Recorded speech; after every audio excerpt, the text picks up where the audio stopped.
So I received this package from a client who was asking if I could retouch a photo. So she sent it over, and let's see what's inside.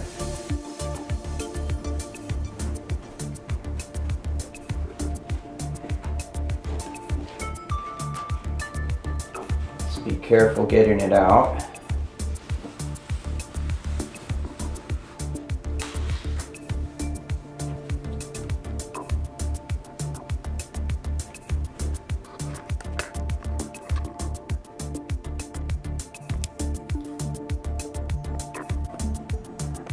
So she said it was a copy of a photo, and it seems to be that there's some tears. So it's going to be some work to address all those issues. Now that looks pretty clean, right? So let's take a closer look.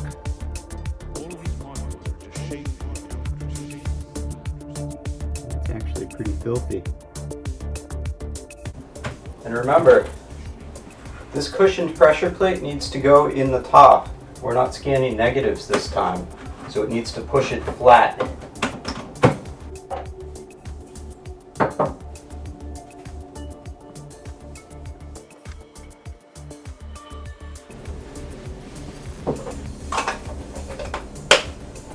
So let's put it face down, careful not to touch the emulsion.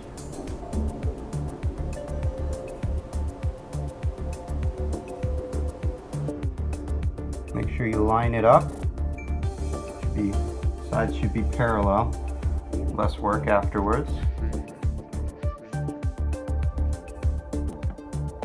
Close the lid.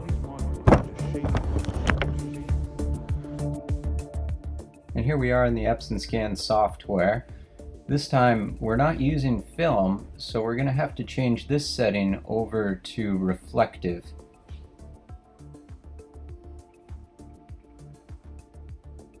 And the document table is going to be the source.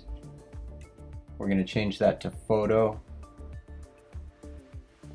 And resolution, you can pick your own settings, but I'm going to do 600 at the target size of 8x10. That should give me a pretty decent sized file.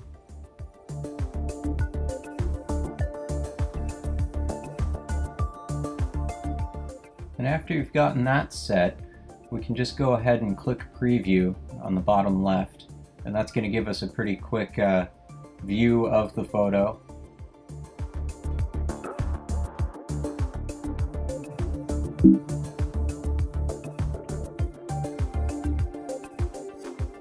Alright, and there we have it. It's pretty dinged up. You can see it was folded, it's been creased, it's been crumpled, it's got some stains on it.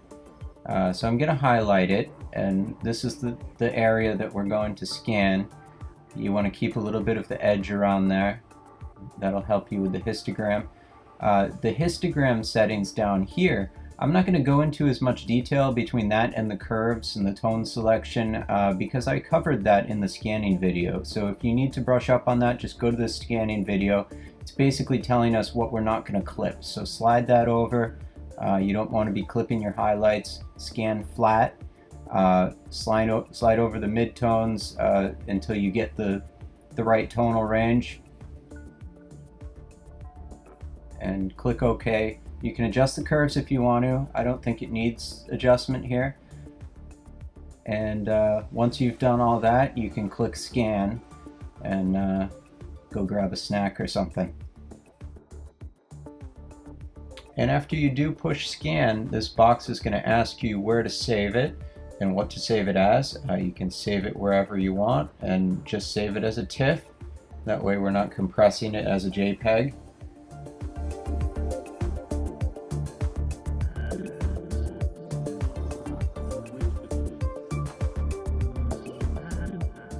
So once you get it in Photoshop, you go up to Image, Rotate Canvas, 90 degrees counterclockwise or clockwise or however you need to rotate it. And now we can get a better look. And take a look at the damage that this image has sustained over 60 plus years. I'm guessing this is from the 50s. It could be earlier. These are her grandparents. So, I mean, these are all pretty common things that I see in photos this old, some of them. On the left here, I have the patch tool, which I use a lot. The healing brush tool, they're both sub-menus. So you have to click and hold down for them to show up. And then I have the clone stamp tool, which I also use quite a bit. And I'm going to show you how those will be used to fix some of these things. So armed with your patch tool, find a crack or a split or a tear and start dragging it, holding it down along the edge, and circle the tear or the fold and drag it to a clear spot, and you'll see that it will replace the spot that you had circled. And you can do that around all of these. Don't only do it on the really big ones, because we have another trick for the other ones. And the amazing thing about this patch tool is that it will work on somewhat complex patterns. You can circle a wave and drag over to another wave if you're missing the information there. So I'm going to go up to this other wave and replace that spot that wasn't there.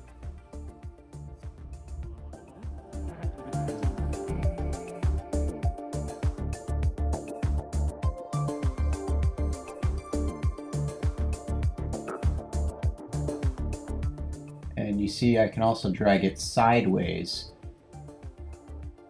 and that will also pull the pattern to the right.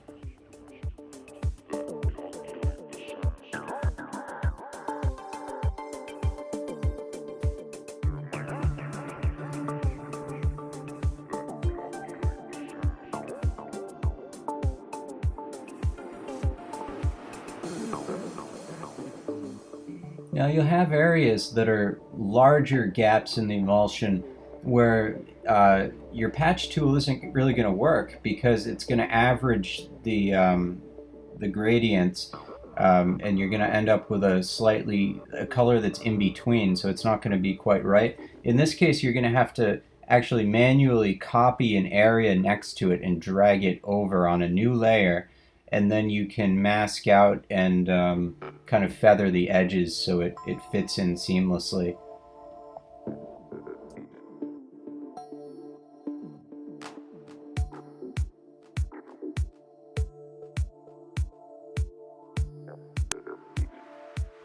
See, I have it on another layer now, and I'm going to play around with the skew function under transform and see if I can make the lines match, which they will if you pull it enough in the direction you need.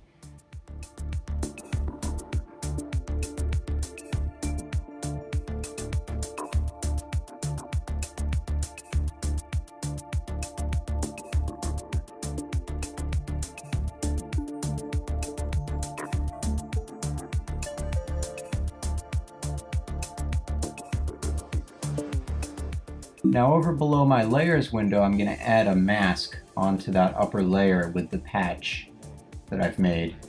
And now I can kind of paint in with a feathered black with a feathered brush around the edges, and that will kind of feather it into the photo seamlessly so you don't see the edges there. Up here I'm making sure that my brush size is correct, and also the feathering is not a hard edge. You want it to be about 40.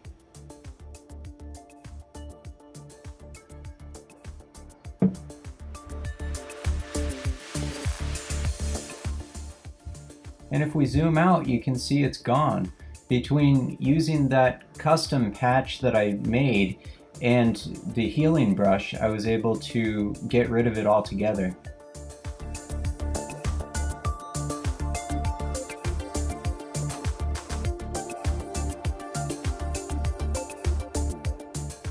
So the same way we took care of the water, we're going to take care of the sky, and it'll be a lot easier because we don't have the patterns of the waves to worry about. You can fix large areas and then copy those same large areas over to the highly damaged areas, such as the top there, rather than having to do all the little lines all together. Just get a nice area and drag it over. That's going to save a lot of time, and it won't look any different in the final result, since we're dealing with pretty much a uniformly gray sky here. And then when we zoom in later on, you're going to notice that our dynamic range is pretty much shot on the sky, because this is a copy of a copy, meaning that so much of the information has been lost already that if we do it again and print it again, it will be noticeable. So what we're going to have to do is find a sample sky, drag it over this sky, and reduce the opacity about 50% so you can still see the film grain in there, and that is going to look really nice. So the other tool that I'm using is the clone stamp tool. You hold down Option next to the spot you don't want, and then you click with the mouse to sample that color, and then drag the cursor over the spot you don't want and click again, and that will get rid of the spot that you don't want there. I'm not going to show you all the things that I'm doing to the sky, but this is what it looks like when you're done. I've already shown you what I've been doing. I'm just not going to make you watch the whole thing. But we're also going to zoom in, and you're going to see the result of all these destructive edits. This is the file being interpolated over and over again, and resampling and creating data that wasn't there using the data that it has. So all of that creates problems, and you can see in the sky with the little lines and the big white patches, it's starting to look better, but it still doesn't look so great. If you were to print it, you're going to see all that even more than you see it now. So this is where it comes in to bringing in another sky, turning down the opacity, making sure that sky has a film grain, which isn't a problem. I have a lot of images to sample from, but it's also a pretty plain sky, so it's not going to be an issue. We'll just make it black and white. Black and white photos are a lot easier to do these things too for that reason. And just for reference, I've got my layers over here. You can see how far we've come. It looks like a completely different photo. Probably more like when it was taken. All of these modules are just shaped. And I did find my sky, so that's on here now. You might have to just stretch it over a little bit where you need it. And now you can see my layers on the right here. And we're going to give it a mask just like we did before. That way we can use the polygonal lasso tool to mask around the boat. And for now you can dump a black paint bucket on your mask so you don't see it. And I'm going to head over and grab my polygonal lasso tool or the pen tool. You can use either one. If you know how to use the pen tool, you can use that. I'm going to use the polygonal lasso tool, and make sure it's feathered at least 1 pixel. When you go back to the horizon to cut that out, you're going to have to make sure it's feathered even more to match the blurriness of the background. I'd say maybe 10 pixels. But where you do around the boat, try for about 1 or 2 pixels when you delete that out. So you can really start to see how time consuming and involved this becomes. And very few photos will merit this kind of work, and a lot don't really need this much work. But who knows, this could be the last photo of these 2 people or something like that. So there definitely are photos that merit it. This whole thing's probably going to take about 5 hours, so you know, it's not undoable. But when you see the result, I think it's worth it depending on the photo. But once again, I'm not going to make you watch this whole process, so I will cut around this with the lasso tool. So after all that, you can see my layer mask is finished. I can turn it on and off, and it's at 50%. And just enough so you can still see underneath it to the tonality beneath it, but you can also see the film grain, and it looks about the same as it would have if it wasn't damaged. So I'll zoom in on the film grain. Looks the same as the sail. It's pretty consistent, and that's all where I cut out. So I mean, that's That's pretty good. I wouldn't be able to tell that anything had been done to that. And now we're on to our last problem, which is the boat, and we're having the same problem with the dynamic range on this big white flat part of the boat. It was pretty bad in the photo. It's been resampled and interpolated quite a bit, so you can see we're having the same problem. But we have a much easier solution for this. All we're going to do is, with a feathered lasso tool, go around the whole thing. We're going to duplicate the layer, then we're going to blur the layer, and then we're going to add a film grain to the layer, and then we're going to turn down the opacity. So we fix that dynamic range problem, and we're going to preserve a lot of the tonality that's already there. So now we're going to make a new layer, and I'm going to call it boat. And then once we've done that, you'll proceed with the lasso tool, feathered it around 16, something around there, and then go around the white portion, somewhat not too close to the edge because it has to feather away from it, because we are going to turn down the opacity, and you want it to kind of blend in. So we're going to go around the whole thing. Don't get any of the water or anything like that. Go around the numbers. You might have to kind of get creative with that part and feather it a little bit more. And so go around the whole thing. And once you've done that, make your selection, copy it, and drop it onto the new, paste it onto the new layer, and then you can blur it.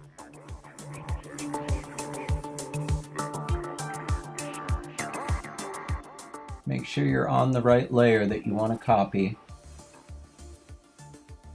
or you can do Apple C to copy faster. Go to the layer you want to paste it on. You can do Apple V to paste as a shortcut. And it's pasted at 100% opacity. It looks about the same because it is the same. We haven't changed it, but we're going to go to blur. Go do a Gaussian blur, and you're not going to blur it very much, just a little bit. And check out the preview, see how fake it looks. Yeah, that is quite the difference. Of course, we're not going to leave it like that.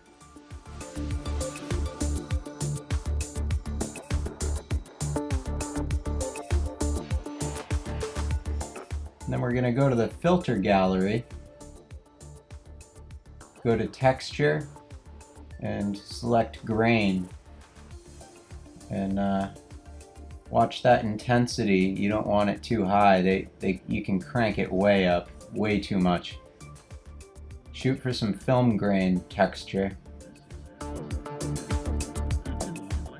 And even that is still way too much. We need to turn the opacity down now so that you can see through that layer to what's beneath it.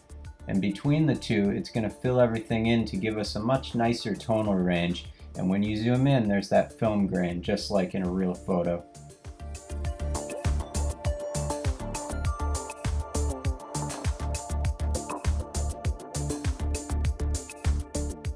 So in under 5 hours, we've gone from this original scanned image to the final product. And you can see it's come a long way. I'm not really sure what else I could do to it. It's a substantial amount of time, and it really comes down to how much you want to spend on that image, or how much someone else wants you to spend on that image. Hopefully yours aren't as bad as this one, but I've seen worse, and when you're dealing with color, there's even other things that you have to consider that can take even more time. So hopefully I've shown you how to deal with some of these images and these challenges, and if you've liked what you've seen here, please hop onto my channel and subscribe and share, and check out the other videos. There's a lot more there. I'm gonna do some more tutorial videos, and thanks for watching.